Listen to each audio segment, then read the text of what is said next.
Hello, and thanks for joining us again on another employee video communication. Several of the tapes you've seen recently have dealt with different processes around the company. Today, I'd like to bring you some information about a current event, a significant current event, the negotiations with the United Steelworkers for 1996.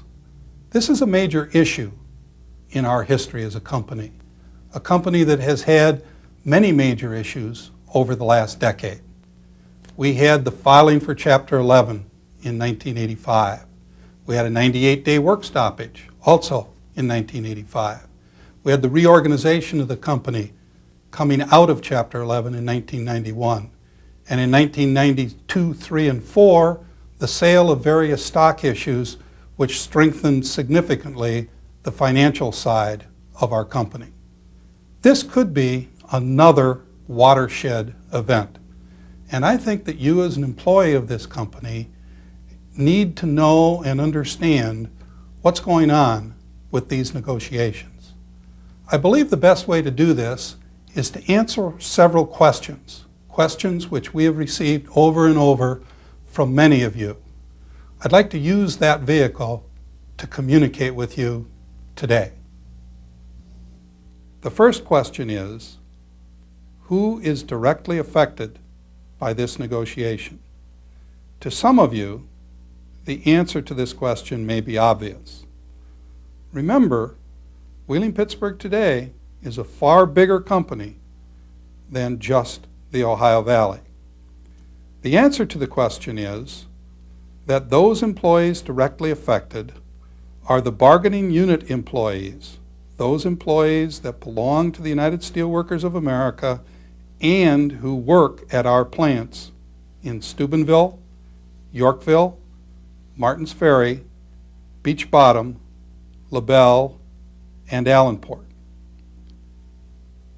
Those employees not directly affected by these negotiations are the employees of Wheeling corrugating facilities outside the Ohio Valley, employees of Unimast, the salaried employees of the steel company, Pittsburgh Canfield employees, and the employees of Ohio Coatings Company and Wheeling Nishin, which are two independent companies, even though they are located in the Ohio Valley.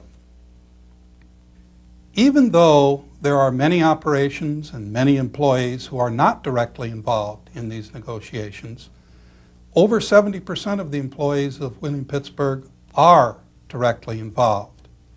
And truly, in a company of this size with a negotiation of this magnitude, all employees are affected one way or another because the future viability of the company is to some degree at stake.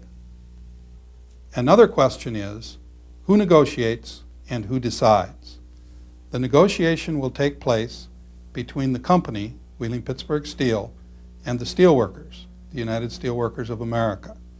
Leading the negotiation for the company is Dan Keaton, Vice President of Human Resources. Leading the negotiation for the union is Jim Bowen, former District Director of District 23 and currently Assistant to the President of the United Steelworkers of America. Jim has been named as the chairman of their negotiating team. If these two teams reach an agreement, that agreement must then be approved by three different bodies: the Wheeling Pittsburgh Steel Company Board of Directors, the Holding Company, or WHX, Board of Directors, and the Executive Board of the United Steelworkers of America. After an approval by these bodies, such an agreement is then submitted to the affected employees for a ratification vote. There are two other related questions we frequently hear. Are the parties now negotiating, and has an agreement already been reached? As of July 15th, 1996, the answer to both questions is no. There is not an agreement in place, and the parties are not now negotiating. The parties did meet in January of 1996, in accordance with our current labor agreement, in order to begin discussions on the pension issues contained in the 1996 labor negotiations.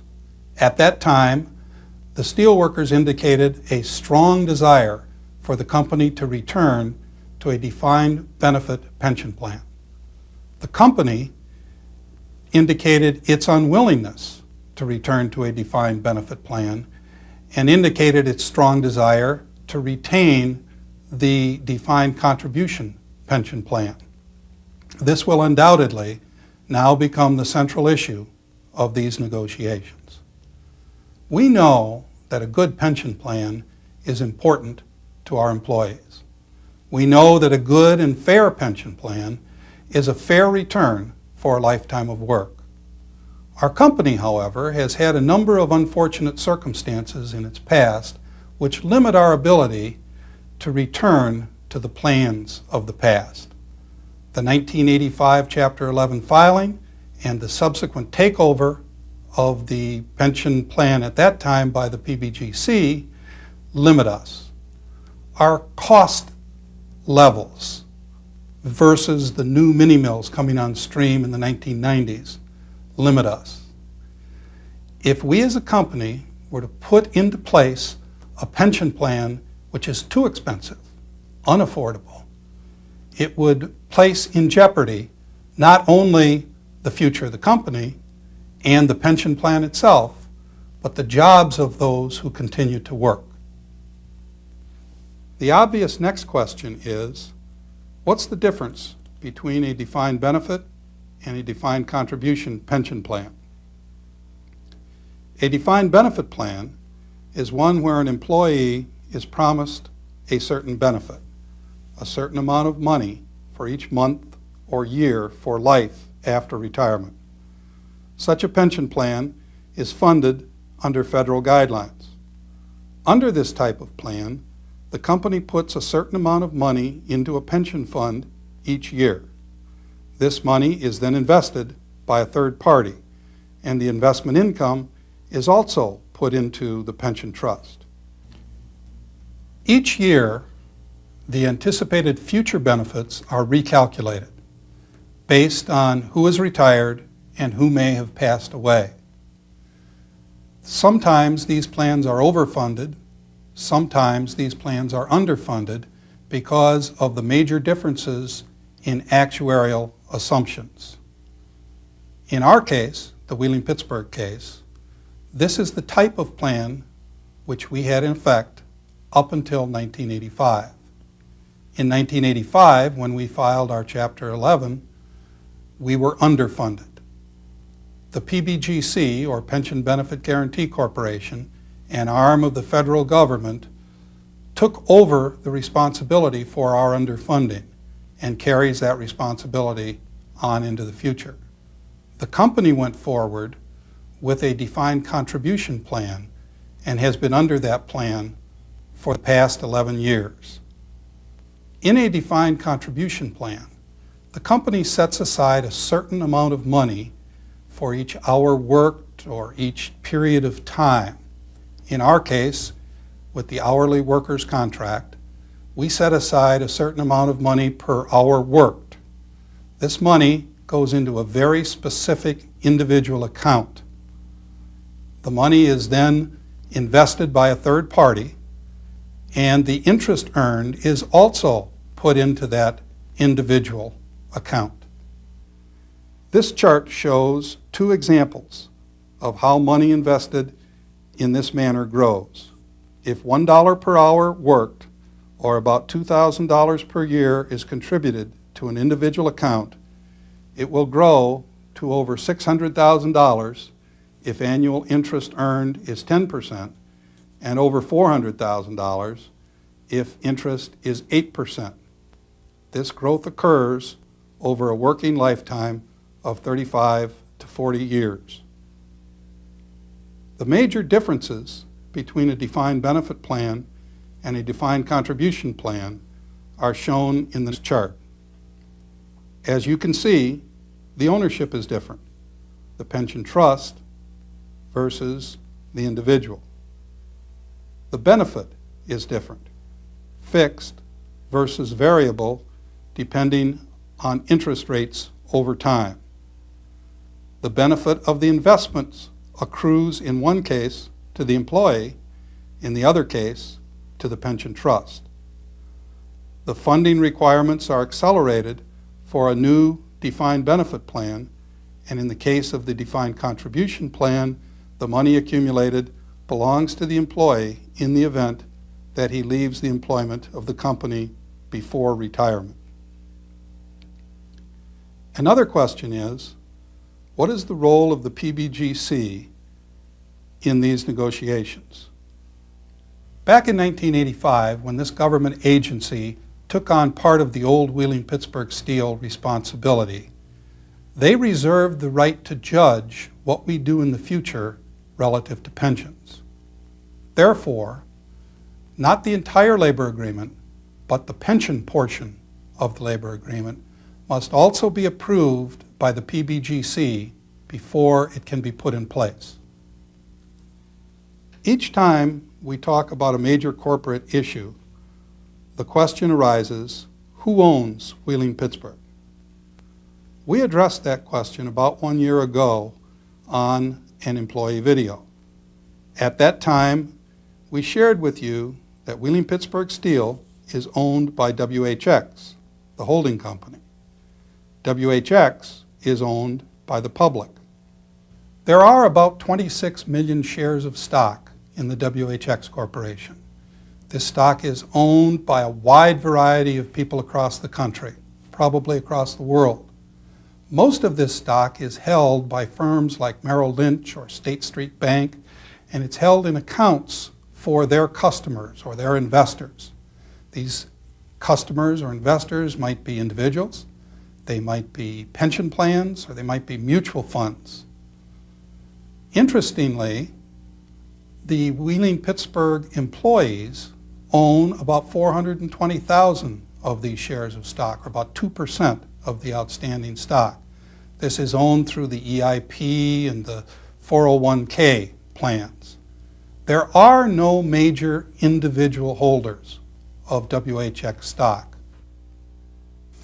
No one individual owns even as much as 1% of the stock, including Ron LeBeau, chairman of WHX. Therefore, as you can see, Wheeling-Pittsburgh is ultimately owned by the public. There is a question that revolves around the amount of cash that WHX currently has, and how that cash can and should be used, and how that cash impacts this negotiation. There are over $400 million of cash at the WHX Corporation. This cash did not come from the steel company operations, but rather from other holding company or WHX activities, primarily financial activities associated with the sale of preferred stock. In 1991, when the company exited Chapter 11 bankruptcy, there were about $60 million in place, and that is represented by the blue on this chart. That cash is still there. By far, the largest amount of this money was generated in 1993 and 1994 by WHX selling preferred stock. Preferred stock is a special stock instrument for which the holding company promises to pay a certain return to these investors regardless of whether the company makes money or doesn't make money. In this case, WHX promised to pay the holders of this $325 million worth of stock about 7% return on their investment. That means WHX must earn an after-tax return of 7% in order to break even on this money. The remaining cash, shown here in red, was generated by operations of our steel-related businesses, either Wheeling-Pittsburgh Steel, Wheeling Corrugating, or Unimast. The fact that these investors must be paid means that this money must be working. Today, it is working. It is invested in treasury bonds, it's invested in some stocks, it's invested in a variety of other good investments. The long-term use of this money is intended to buy other businesses, some steel-related, some not steel-related. Regardless of how we spend that money, WHX must be sure that it will return at least 7%. The use of these funds for a purpose which does not return 7% will place not only the steel company, but also the holding company in future jeopardy. In addition, we have to remember that we still have debt at this steel company. We have almost $300 million of debt, which will come due in the year 2003. It is fiscally sound to be sure that we have the ability to pay that debt. This chart shows the current money at WHX on the left compared to the obligations on the right. The company debt is displayed in the lower part of the right-hand bar. The preferred stock value, for which a 7% dividend is promised, is shown on the upper right-hand bar. As you can see, from a corporate standpoint, we owe more than we have. Another question is, how do these negotiations impact the future of the company? I think probably the best way to look at this is to look at the 5-year history since the forming of the new company in 1991. During that 5-year period, we have been somewhat successful. And during that period of time, our steel-related revenues, or sales, have totaled almost $5.5 billion. After we paid for all the expenses, this means ore and coal and wages and salaries and benefits and maintenance and taxes and all the things it takes to run a company, we had about $600 million left over to reinvest in the business. In this chart, we show the way that that money has been spent. About $115 million have been spent for interest on our $300 million debt and some repayment of principal. We've also invested $380 million in capital improvements to the company. This includes the 80-inch modernization, the reline of number 5 blast furnace, the improvements at the Allenport and Yorkville tandem mills, and all the other capital jobs in which we have invested over the past 5 years. This is represented by the blue on the chart. And we have used about $60 million for new acquisitions. These are acquisitions of steel-related companies like Bowman and Unimast and Namasco and the facilities in Wilmington, North Carolina. The balance between $15 and $20 million, or $3 to $4 million per year, is the real steel-related profit, or cash, which might be available to pay for things that could come out of this negotiation, like pension payments. There is no guarantee that the next 5 years will be the same as the past 5 years. In order to have any profits, we must duplicate the performance of this past period. During the next 5 years, we will continue to have capital needs, maybe even larger than the previous period. We will also continue to have interest payments, and about 6 years out, our debt comes due. In addition, we should continue the activity of acquisitions. The purchase of smaller steel-using companies has been an outstanding strategy for this company so far, and we intend to continue it. The primary purpose of this strategy is to create a group of captive customers, customers who will use our steel. This helps us guarantee a full operation in the steel company. I hope this has answered some of your questions about the 1996 labor negotiations. It is my fervent hope that we will be able to find a solution to this problem. And indeed, it is a problem. a problem which all parties are working very hard to solve. I believe that reasonable people will be able to find a reasonable solution. Thank you very much for listening.